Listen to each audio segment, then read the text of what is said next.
Malawi Agribees Podcasts. Ndine Mwafongo John Kisewe Mpakani kukulandirani ku Malawi Agribees Podcast.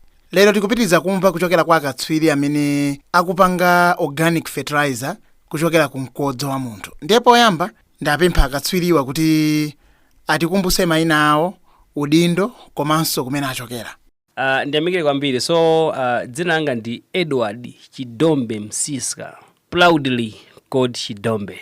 And someone calls me Chidombe, I become one of the happiest person on earth. So Chidombe is the founder and executive director of Youth Action for Success and Development. Yes, komanso ndi managing director wa Green Innovations Hub. Dzina langa ndi Ellah Tambalaweko, neso kuchokera komweko ku Youth Action for Success and Development, YASD, ngati programs assistant zikomo. Chiyambire ni kupanga crystallize human urine fertilizer. Yes. Muli ndi success story eneliyonse? Ma success stories ndenda mbiri. Success story number 1 ndonena kuti tikuona chinyamata ambiri ali ndi madimba awo kapena minda yawo kuchokera kuchani fertilizer ameneyoyo kuphatikizapo ineyo mwene wake ine niso ndinalima kugwiritsa ntchito fertilizer imweyo. Tiyerekeze kuti munayesapo kutenga chemical fertilizer mbewu mwinaka ya half acre kaya quarter acre ndikuthira chemical fertilizer, ndikutengaso quarter acre ndikugwiritsa ntchito ngini iyi product ndikuona zokolola zake kusiyanisa. Yes, it means also zinachitika even starting from that YASD level. Chifukwa ina kuti YASD silingangobweretsa chinthu chija fona kuti anthu amathofusa unena kuti inuyo munapanga chinthucho lechimayenera wazoti mwini wakewe uchiyambe kayi chinthucho sungamafotokoze nzoti weso unapange. So ife at YASD level tinapanga komanso ineyo so at personal level anafotokoza bwana unena kuti inali yese ku YASD ndi mlimi ndithu. Chichacho febe bati ndimi. Yeah. So nyeza kuti ifeyo so enu wake fe tinapanga compare. Endi chongonjezera panchonena kuti tosefe ambirife takharugise ntchito fertilizer wa chemical nthawi sei. So tonongera so nthaka zaka zambiri panopa nthaka yathu inonongeka. Yes. So pobwera ndi crystallized urine fertilizer yo amene tikupanga compare bwino nena kuti okay nthawi imene jai munda wake omwewo kuti makolola moteli panopa tikukolola moteli. And maybe just to add on that is pa success story pomwepo timathaso kuona so success story ngati panali munthu wina wake amene sankalima chifukwa katundu analibe. Ndi ifana kuti mwampasa upangiri wambano kulima. Ma success stories ndende ambiri. Yes. Nakama poza tadala. Tadala anazasiya skulu. Chifukwa nzodi fees mavuta. Okay? Tinampanga train panopa tadala ndi mwana kuti even ma social pages panopa wavuta kwambiri. Kwa basi ndaonapo endi akwenera bwere kuno kwa zatilongosole kwa oneka kuti patauni panopa kujera kwambiri. Dada panopa pya kwambiri ndi product imodzi imene ngati now from YASD imene panopa tikozobwera kandi pa TV kunazo kuti one of the and Dada is just a member. Tinda china Laurent, tinda china Charles ngati kudedza among others. Komano ndikamba za Dada 40 ndi mfano kuti she's also active she's using social media as a tool for marketing. Yes. Chifukwa nkhaniso imene mazavuta kwambiri ngati alimi is who should know your product. So from anafotokozera mbale anafotokozera zakuti apambale munanzo ti ngati YASD mu project ya Local Green Innovations Champions imene ipangidwa funded ndi Swedish Development Partners. Tinapanga tina chinyamata in terms of waste recycling, nkhani yokuza ndi agroecological farming practice, komanso nkhani ya business management. Now in business management tinazakambako component ya marketing. Now on component of marketing we talked of how you can use social media as a marketing approach and a marketing tool. So actually gulangada china tada kuti munthu andika phone ya chani anawa kuti meja ndi platform odi azidziwika so kwambiri. So you can see kuti tada poyamba anadibe, even if you can check her background, she was not into production ya fertilizer kuma solimi, but panopa she's into that and everyone knows kunanzo kuti na ngati muno Lilongwe 40 Lilongwe ndi Lilongwe Urban Youth Network. Tikabwera pa Lilongwe Urban Youth Network aliyesa mazozo kuti panopa mfana amene wavuta kwambiri panopa nkhani ya organic fertilizer production ndi Tadala. So the Mr. Dala is another product. Imetu kuna zodi, this is a success story. Tada kujera mwene wataone. Pomwe tikapita kudedza, tindi mafana ambiri. Ukupena ndi mafana ambiri. Mafana wasoti poyamba ena unazo maybe poyamba nkonenga magenda anthamoza amene ali ovutikisisa kwambiri. You know zazoti mamidzi umatha kukwatira ifuna wasoti be yochita. Yeah, of course. Of course banja ukakhazola likwatiraso libeso chochita. Banja jazima akakhacho limasandukano chochitacho banjalo. So mpesa nazo anthu aja anapasidwa upangiri anamba ulimi kulima ndikukolola ndikumakagulisa mpaka na kumadyesa bwino family yawo. And iwo apart from kudyesa family yawo ndikuyamba nokumapangaso kuthandiza amene alazibale yawo. That's a success story. Ina ndi yomwe ilipa pompa pantandirepa palazimayi ena anawo zoti ndi single mothers. You know, ngati kuti anthu amodzi amene timapanga sideline kwambiri in terms of my project ndi single mothers. And single mothers akupanga face ma challenges akulu when it comes to economic issues. She is one of the right holders in our project, and I pursued both modern composting and organic fertilizer and the agroecology. Amapanga zonse manyowa fertilizer alima pano panachita kunanza kuti pano pandi kumadyesa banja langa komanso pano pakuti kwathu ndamaoneka ngati munthu pachichewa tikanazoti pano pandamba kuoneka ngati munthu kumtundu wathu. It means yes maina amamba kusintha so much oncology sawa yo kauchira nkolo ibeka endwe abamba kaju. All right, so tabweresa crystallized human urine fertilizer komano ngini zimene tikugwirisa ntchito kuti tipange looking at generation yathu ya mabadi maslay queen maslay king mayo town mokwefula. Do you think wachinyamata ata kukwanisa kupanga fertilizer uyu kugwirisa ntchito ngini zizi?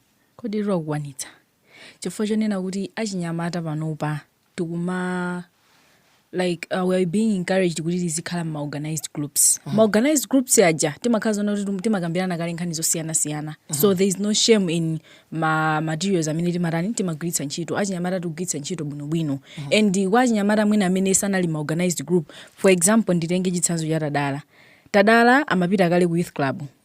And ndi mmene moyo wake ukusinthira pala anthu ena ake mwina iwo ankaona ngati kuti zopita ku youth club ndizopanda ntchito. Komano looking at mmene moyo wa Tadala ukusinthira, yes. Na also mindset yawo ikutani ikusintha pang'ono kuti I think this is the right channel to take.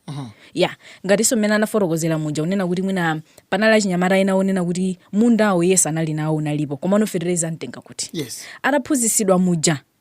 I think confidence inabweramo tsopano nena kuti I think zinthu zipange komanso YASD itself abwana ngati awawa apite kumudzi kuja azikagwira zimene zozo.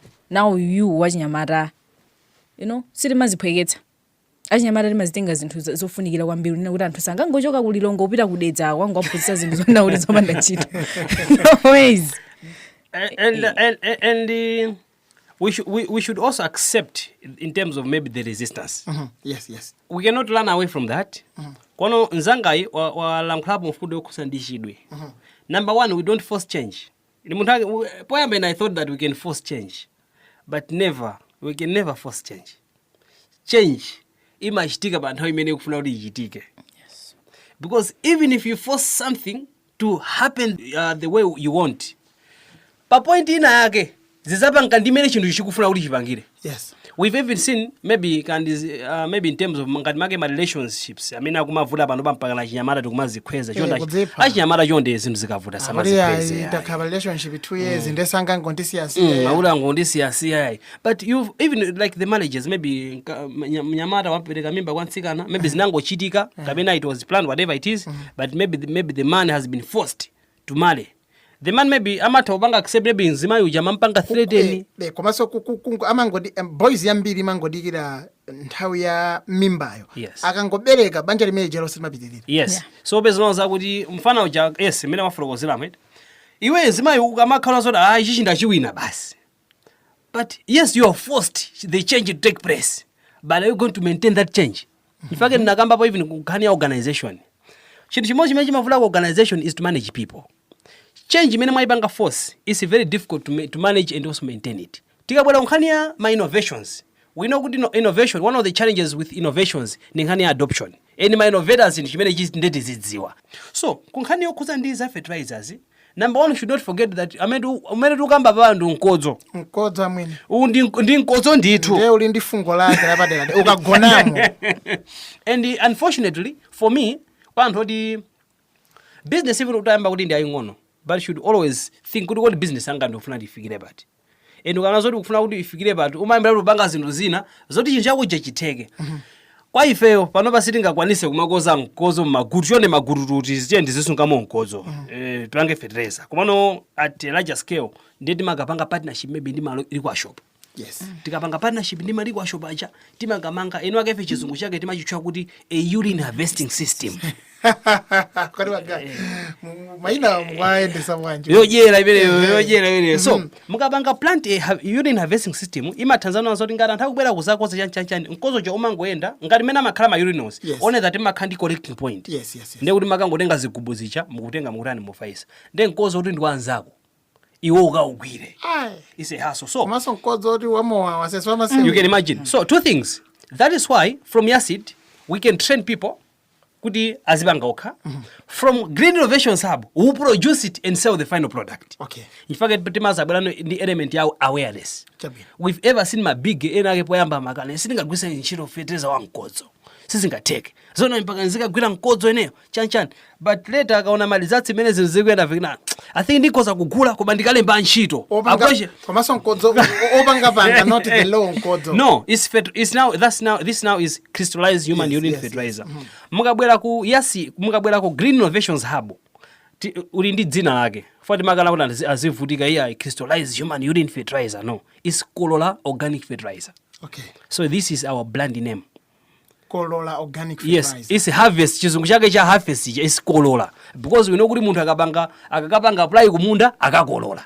So we call it Kolola organic fertilizer. Even we that nazo yoti tibe product akaipeza before it kali ma social platforms mwatu. So it's Kolola organic fertilizer on that is made from human urine. So resistance ilipo and ikadalipo. Maybe it's one of the effort maybe as a media yako zotithandizira kunaza kuti fertilizer amakhazo wabangula processed. Chimene mugwira cho si nkodzo. Nkodzo unachoka kali. Ndi chimodzimodzi kunazo kuti munthu kudya sima sunga mana zoti kudya ufa. Yes, you're right. Chifoti ufa uja wabangula processed mpaka na muli ndi chani ndi nsima. You're listening to Malawi Agribees podcast. Nkhani ine imene imavuta ku Malawi kunoko and ya access. Product titha kuifotokoza achinyamata ndikuidziwa. Kodi akaipeza kuti? Product ilipo as I'm speaking tena atengaso maoda awo amene akufuna kuti apange train ife we train atolipeza office yathu ili ku 25 and it ma social media zathu also are linked to the formal individuals within the organization kuti akapanga text tiso ndi media amene ali active kwambiri atitumiza mautenga will make the arrangements. In terms of the actual product 25 ma product atatu konko foti kungofika 25 mbali zaka senjere ndikumene kuti ngati workshop tindo workshop amene akufuna wazangoona kuti kodi zingine zikugwira bwanji ntchito kulisoka munda kumeneko titunena panopa chimanga chili muti chiti pamenepo. It's just right away in the chakumapetopeto ndifusa mmene anthu anga kupezereni ma contacts nzira zotoende kudziwa ambiri mwina aliso pamenepo kuti ayi ifeyo ngini inde atiwaza kuti tufati kangophunzira kapangidwe kapena ya ineyo ndine gentleman sindikapange izizi ya ine ndine bad mabada akulima mayowa akulima. Now ukuganiza kuti achinyamata muno Malawi chikwalepheresa kuti apange ulimi ndi chani? Chikwalepheretsa achinyamata kuti apange ulimi kwambiri nkhani inaso ndi ya access to minda. Malo akumapeza zoti akumatani akumavuta kuti achinyamata akhale malo fona kuti mwina pala anthu ena kuti kuno kusiku mudzi kwawo anangobwera mwina chifukwa choti makolo akugwira ntchito chani and makolo also nawo alibenso malo. That means wachinyamata amakhala chani amakhala no pavuto lalikulu lona kuti iye uja ali mabwanji. Komanso nkhani ina ndionena kuti nkhani ya fertilizer it's not popularized. Yeah. Chifukwa yona kuti limakhulupirana zona kuti pali magulu ena ake amene know they have influence. Onena kuti akayankhula chinthu anthu amamvera. For example mwina kumpingo kana kuti ichi siti mafuna zoti munthu mpingo wathu asamapange. That means munthu jaja ara apanga follow. Yeah, meaning to say kunena kuti arakhazo na kuti even government is supporting us kunena kuti tizigwirisa ntchito organic fertilizer. That means achinyamata ambiri athu kuchitenga. Cause tafotokozaka kunena kuti ngati YASD tugwira ntchito ndi achinyamata amene ali ma organized groups ngati ma youth club aja. So tintenga wachinyamata mwina amene sali mu youth club kapena mwina wachinyamata amene ali kudera onena kuti YASD kapena mwina bungo lina lake kuti sidimafikako information alibe. That means information siwafikira kunena kuti waja swarani ambogwirisa ntchito fertilizer uja. So nkhani inaso ndionena kuti mwina achinyamata ambiri sakumakhala ndi access kunena kuti fertilizer uja adziwe zona kuti kuli chani ku organic fertilizer komanso kuti atholani akutogwiritsa ntchito.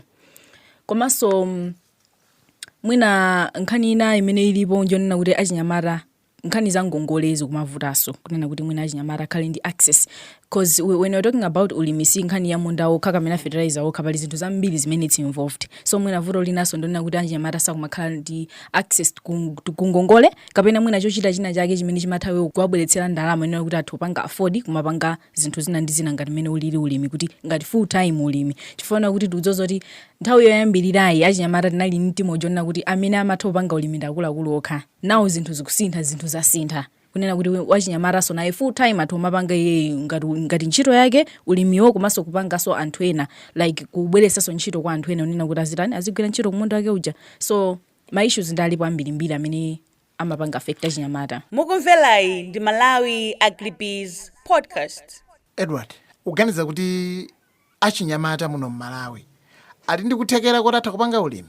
One, ngati kuthekera kulipo chikuwalepheresa ndi chani? What is it that ifeyo achinyamata eni yake tisanakambeza boma komanso ma NGOs chimene tikuyenera kuchita kuti tiyambe ulimi ngati business, tizembe ntchito tokha pa ulimi? Shamere folokozi nyonji ndi mfundo imene ndimakonda kuyilankhula at all levels. I'm a young person myself. So number one, young people, they are looking for opportunities zimene tikukamba papasi. That's why maybe the development partners, even maybe the government, they tend maybe to contradict what young people they need. They tend to compromise, or maybe they tend maybe to kusokoneza ndi aid kapena charity. Zinthu izizi ndimakonda kulankhula because I know exactly what it means. Young people, they are looking for opportunities and not charities. And unfortunately, kukamabwera ma chances kapena pakakhala kuti pali opportunity ina yake, opportunity ja imapangidwa diverged to be portrayed as a charity to the young people, so that the young people should act as if they are begging. Chimene chomwambulisa kwambiri zituko ndi zimezi. Let's look on the NIF. Despite, of course, in fact, panopati napanga advocate kunazo kuti yes, NIF ikhalepo kwa panopati tibwere ndi Youth Innovation Fund. Endi tiyamikire unazo kuti boma think lamva ndi tumadandaulo athu. Tikamakamba za Youth Innovation Fund tufuna zoti ndrama ikhale ya mayufi ipange portrayed kunazo kuti munthu amene alidi ndi ma innovative ideas, those ideas should be supported. If these young people, they can have access to the fund, not loan. If it is to do with loan, these should be soft loans. Definitely, the vision and the needs of these young people can be addressed. So, yes, ngati ma opportunities anga khalepo achinyamata ndikuthekera kodakhoza kutenga ulimi ngati business. Number one. Mukumvelayi ndi Malawi Agribees podcast. Number two, it's not just about kuti anthu aja mwapasa opportunity kamene mwapasa loan. Issue kwambiri naso mazafuda kwambiri nkhani ya access to the market. If nandi project ya logic yomwe tukamba icha achinyamata ambiri ndana kololadi mpaka to the extent amwene fertilizer atu chatagwisa ntchito, agroecology chatugwisa ntchito, tindikabichi wambiri koma misika ikulani ikusowa. Okay, ena nazo dadi anyezi wambiri. So mupeza nazo kuti yes, mwabasa send anthu aja ambano sopano kukhandi kuthekera kopanga produce, but the markets are always limited. So if maybe there can be creation of market linkages, I think that would be helpful. If engala chinyamata na face kaso ndi interest ya ulimi, I think point many, I think ambiti makonda iwala, but farming is not for the faint-hearted people. It's not for the faint minds. Farming, you need to be prepared. Maybe irrigation, you are, you know, you can control irrigation. Yes, yeah. You can control irrigation as well. And kulima mazi ndapanga control supply model komano ngati ulimi. Rain fed. Ulimi wa mvula. It's unpredictable. So we also need to be prepared. That is why we also need ngalachi yamada, we should seek knowledge to do with business management and risk management. Unfortunately, and hambi tima tupanga venture to the business without understanding kuti kodi ma risk amene amabwera di business imene di ma risk yanji. Nefuna so the risk ija ikangoti yakupeza sunabange prepare kuti khoso ibanga manage motani, you end up being frustrated and you claim kuna so the farming ndio foira. Then number 3, I would propose if maybe the government itopanga establish ma policies, ma agricultural related policies kabena strategies zimene zikozokomera achinyamata. Mupezo nazo at least panoba zimzambako kusintha kubona ivi muone mabuku ambiri aza ulimi mbale anafotokozapo nazo kuti timaona ngati achinyamata timaona ngati make ulimi ndi anthu akulu okalamba. It's true, and that's not a lie. It's true. Ifuna mupezo zoti police jambula kangogo karanyamula kaso. Iwe are you serious? Mukati ma images mupezo zoti zimayooneka ngati kuvutika chani, but that's not a fact. Sakweka stuzi zoti mulimi I had the privilege of going on this platform and someone said, let's make agriculture be sexy to the young people. It may sound a wrong word, but it's a right word. in as far as agriculture is concerned. So number one, yes, achinyamata they can lead a venture into commercial farming ngati opportunity ngakhalepo. Number two, achinyamata fe tikaso ndi chidwi paroka kuti agitikoza kutenga ulimi ngati gawo limodzi loti tikozo zilembera ntchito komanso kupanganso create ntchito. Then number three, maybe development partners komanso ngati boma litapanga create ma opportunities yo komanso nkhani ya opportunity mukhaso ma creation of market linkages so that achinyamata aziziona okay fine ngati tikulima tikupanga produce ma products athu atikozo kugulisa miseka yakuti kusiyana nzoti munthu wapanga produce zinthu mwakolola koma musowaso miseka kuti mukagulisa kuti kapena mbalewe uli ndi anachira kuimika mkono iyo kandi yakufunika papa issue inaso vuto lina limene achinyamata limakumana nayo ndi ya certification. Okay. Anafotokoza kwayambirira kujano kuti certification kuti ikhalepo ichitike ndithu iteke kuti yo certified zimakhala zinthu zovuta ku Malawi kuno. Ndi haso yayikulu kwambiri. So zitakhala zona kuti achinyamata at least akhwefulago zinthu like ma requirements amene amafunikira at least achinyamata ambiri atokha registered ndithu. Komanso issue ina ndionena kuti ma opportunities ena amene akumabwera ndi ma requirements onena kuti wachinyamata sangakwanitse. Okay. Imeneyo pena akumabwera ndikuuzani zona kuti ayi you need maybe 18 hectares of land wachinyamata ayipeza kuti maybe you need mwina 10 million kuti ikhalepo ati 10% chani which is hard kwa achinyamata kuti arani akhale nazo. So ma opportunities wakamabwera yes koma they should be friendly kwa achinyamata kuti achinyamata they can be able to access ma opportunities ngati amenewo. Mukumvelayi ndi Malawi Agribees podcast. Organic fertilizer atakupanga replace chemical fertilizer achinyamata ndikuyamba kupanga business ya ulimi agribusiness. Malawi Vision 2063, the first pillar, agricultural productivity and commercialization. Tikamawelenga musimo anazafotokozapo nazo kuti as a country we rely much on the chemical fertilizers and land-fed farming systems. Okay? And at the same time mulika advocacy line kenaka sana kapanga unpack. I think it should also be an advocacy issue. Koma anaza kamba nkhani yokusandi organic farming. So it's very true kunaza kuti organic fertilizer it can be the best alternative kapena complement of chemical fertilizers. We have already seen the results. Zasana kunazo tukambira nankhani yoti simalizaze simukwadziwa or even lero kunazo lamwe tateni tikaone tikaswazoloza. Pomwe lero when we talk of for example Mbeya akakazoti you've made Mbeya a controlled approach of Mbeya farming utopeza phindu. Pomwe Mbeya ukampanga produce ngati suna mpange control ndija umawaula mbewu. Mukundivesa mene possible. Yes. That's why namanazo ife ngati YASD we embrace the efforts in terms of Mbeya fertilizer but we call it multiplier because mulitima modifications tweet itatu timene timafuna titani tichitike. Komano nkhani yaku kwambiri nazo for example if we are using Mbeya ngati ndi thumba wagula thumba limodzi la fertilizer you can produce at least 7 bags of fertilizer. It means you are saving. Apart from saving, you are also increasing the production. Let's talk about crystallized human urine fertilizer. Crystallized human urine fertilizer, chimene ukugula iweyo unless ngati nkozo sukusunga. Ndiye kuti ukachita kugula pena pa. Ukagula pena pa but it's cheap. Because panopa uje 20 liters to magula around 3,000 ekwacha. 20 liters of which ndi thumbakale limene lolo. Achina gaga is ready available. Manyowa zoika manyowa ifeyo. Ndamene naona kuti ndowe yes. Chifukwa chimene timayikiramo ndowe zimakhala rich in nitrogen. Komanso makhaso michere ina imene imathandizira kunazo mkamati mapanga mixes zonsezija mpange fertilizer wabwino kwambiri. Chomwe timapanga munthu akamana zoda kubwesa innovation is about quality and meeting the standards. So timanazo mutenge ndowe muikemo chifukwa nazo tikufuna kuti we should meet the standards komanso ma nutrient contents aja akhale okwanira. But it doesn't necessarily mean kuti ngasuyika ndowe it means fertilizer satheka. No. I can challenge this audience. Tengani nkodzo. Olo maybe ningopereka recipe kophweka. Atenge keni ya nkodzo, atenge ndowa yodzaza kandi agaga kandi ya utushi asakanize aikeko phulusa. Azisiye zinthuzo. Phulusa lochiruka banje. Phulusa even atatenga 5 liters is okay. Katenga 10 liters is okay. For phulusa it doesn't have that negative impact in terms of making the fertilizer to be toxic. After wamagulaso chito ngati neutralizer wa acid. So alibe vuto. Atenga zinthu zimeneche azisakanize ndikuvindikira ndi chipepa lamene mafotokozera moja.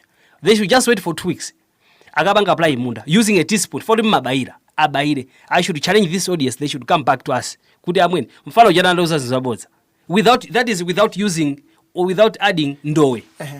The reason I'm saying this is timaika kondowe so that we should meet my nutrients that are required and needed. Nchimozimozi kuti muzanazo ne tea wanga ndikapanga tea wabwino kwambiri ndimaika ma teaspoon 4 a sugar. But it doesn't mean kuti weka ma teaspoon 3 samwa tea. Kumwamwedo. Tea amwa ndithu. Only that zimene amafuna iyeyo sizinakwanisidwe. That's a principle. So to coming back to the question is yes, organic fertilizer sitengaso organic fertilizer metu kugwisa chito because mapanga motani fati kabwera ku organic tindima fertilizer ambiri ndipo tindima method ambiri zitengaso fati parena amambanga organic koma amana zoti mkatengeso fertilizer mphatikize pamene mkathire kumunda. That is not organic. Mukumvelayi ndi Malawi Agribees podcast. So kuganiza kuti anthu amene akumangopanga ma organic fertilizer ndikumagulitsa achinyengo ndi amene akuthandizira adoption ya organic fertilizer kuno ku Malawi kuti ikhalebe ikuvuta kuti ifike pamene uganiza. Number one, we have got a policy gap. We don't have a policy guideline that directs or maybe controls the organic production. Kono policy guideline ya organic farming currently we don't have. So imagine the gap kale. Ndali yasa amene apange ngadakola po opportunity imuthekela. Koma is very true kuti ngati ambira amene akupanga organic fertilizer wachinyengo ora mukapanga apply kumunda simukuona malizatsi ndi amene akupangisa kuti there should be low adoption of the organic fertilizers to use them mminda. So it's really a very big problem. Koma if a vuro remene timathanol because of results. For example, panopa tunena panopa chimanga chinakuludwa January. Chomwe chinalimidwa September. So people could see akuti Green Innovation Hub amapanga fertilizer. Teni tione adidi ndi fertilizer minda yawo ndi iyi. Fertilizer anagwisa chito akutadi ndi uwu. These are the results. Koma ndino chinyamata anthu akhulupirira bwanji. Ati khulupirira because number one we lead change. Number two we initiate innovations. Number three we are result driven. Sikuti timangolankhula.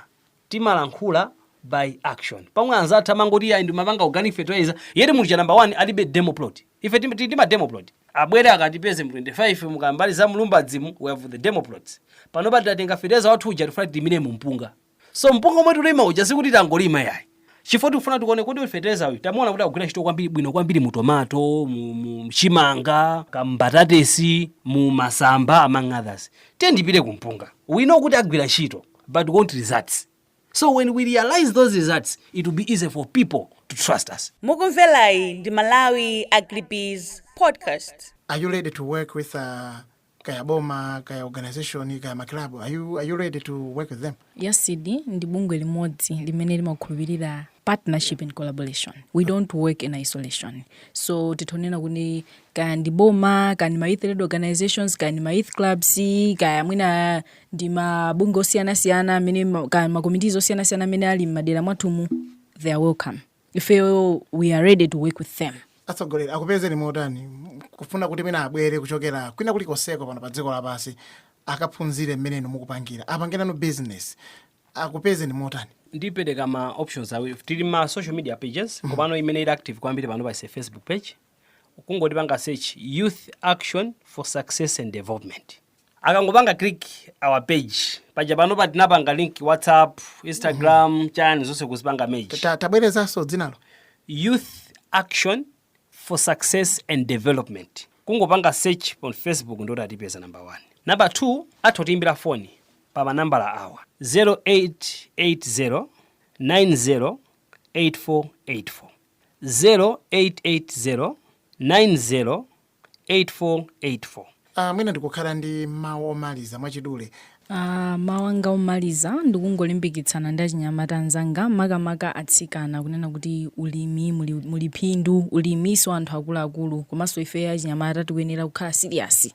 Mmene timapitira ku ntchito muja daily tikhalenso serious ndi nkhani za ulimi kunena kuti tipitise patsogolo nkhani za ulimi umenenso umapanga sumabweretsa harmony iliyonse ku the environment. Komanso ife achinyamata we should be on the forefront fighting food insecurity mu dziko lathu muno. Ifona kuti achinyamata ndi population imene ili high kwambiri. So ife achinyamata tikakhala patsogolo that means tipitisaso patsogolo so dziko lathu komanso tipangaso reduce food insecurity zikomo. Komanso anthu akuluakulu nawonso akuyenera kupanga adopt ulimi wa organic atimvetsese ndipo adziwe feru watsimikizira kunena kuti ndiwogwira ndipo ndizikuchitika ndipo ndizoona chifukwa tu wina ari kungobweresa fomula yankodzo iyi yamuthamangisa padede ndithudi apo poti sizingamveke ndikumbuse ndi dzina lichi ine dzina langa ndi Ellah Tambalaweko kuchokera komwe ku Youth Action for Success and Development YASD.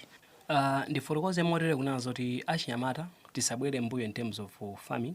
Farming is a solution to youth unemployment and food insecurity. And number 2, let's believe in organic fertilizers. In the next 5 years, I should say so. AIP, it's an issue, of course. Koma AIP, I don't think will be there. Meaning to say, tikwena tipeze ma new formulas, ma new models a organic fertilizer production amene tikozoka gwisa chito kumunda. So, pakadali pano, tedi gwisa chito ma innovations a kapangidwe ka fertilizer wa makona meti na yeyi. Tedi tikamuyesere kai. Sometimes we fail before we practice. Tedi tiyesere, then we should prove the formula wrong. And after all, even fertilizer wakushopo umata utra munda usakolola. Zoteka. It's possible because kukolola doesn't necessarily mean kuti folo ndi fertilizer. Koma, tiyeni tiphunzire ulimi wa makono. Kopas number 2, let's use organic fertilizers instead of chemical fertilizers. And if we are able, let's also learn how to produce organic fertilizers. Ine dzina nga ndi Edward Chidombe Msiska, mkulu wa bungwe la Youth Action for Success and Development, komanso Managing Director of Green Innovations Hub. Malawi Agribees Podcast. Lero bwanji tisiyane pamenepa. Timacheza ndi akatswiri amene akupanga organic fertilizer kuchokera ku mkodzo wa munthu. Apereka nambala yawo. Ndikhulupirira kuti inu amene mukufuna kudziwa zambiri mwayimbira kapena mulumikizana nawo. Ine ndi Mwafongo John Kisewe Mpakani. Ndikutheka muli ndi chidwi kuti mubwere ku Malawi Agribees Podcast. Muzatiphunzitse zimene inuyo mukuchita kuti mwina achinyamata ena komanso ma weekend farmer ena apindulenso kuchokera kwa inu. Mundiimbire pa 08 76 8485 08 76 8485. Tikumane next week. Malawi Agribees Podcast.